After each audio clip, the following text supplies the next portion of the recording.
Hi, welcome back to my channel. எல்லாரும் எப்படி இருக்கீங்க?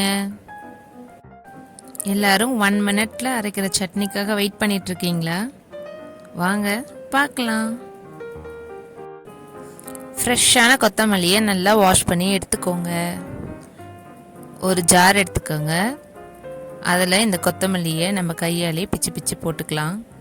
கஷ்டப்பட்டு கட் பண்ணணும்லாம் இல்லை, நம்ம கையிலே பிச்சு போட்டுக்கலாம். இந்த சட்னியை சூடான இட்லி, தோசை, சாதம் எல்லாத்துக்கும் செம்ம டேஸ்ட்டாக இருக்கும்.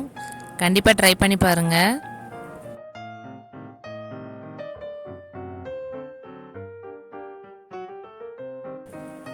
இது கூட நம்ம புளி ஆட் பண்ணிக்கலாம்.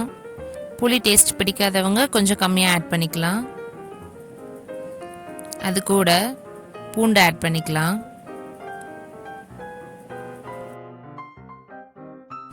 இப்போ இதுக்கு தேவையான உப்பு ஆட் பண்ணிக்கலாம். ஜீரகம் 1/4 ஸ்பூன் போதும். இப்போ இதை நல்லா அரைச்சி எடுத்துக்கலாம். இப்போ இதுக்கு காரத்துக்கு தேவையான வரமிளகாய் பவுடர் ஆட் பண்ணிக்கலாம். இதையும் நல்லா அரைச்சி எடுத்துக்கலாம். இப்போ நம்மளோட சட்னி ரெடி. இதை அப்படியேவும் சாப்பிட்லாம், இல்லைன்னா தாளிச்சிட்டும் சாப்பிட்லாம். இதுக்கு 1 ஸ்பூன் எண்ணெய், அது கூட 1/4 ஸ்பூன் கடுகு ஆட் பண்ணிக்கலாம். கடுகு நல்லா வெடித்ததும் நம்ம சட்னி கூட ஆட் பண்ணிவிட்டு இட்லி, தோசை, சாதம் எது கூட வேணாலும் சாப்பிட்லாம். 1 மினிட் சட்னி ரெடி.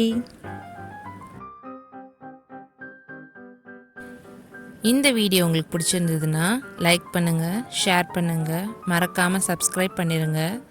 இதை செஞ்சு பார்த்துட்டு எப்படி இருக்குன்னு கமெண்ட் பாக்ஸில் கமெண்ட் பண்ணுங்கள். தேங்க்யூ. Bye bye.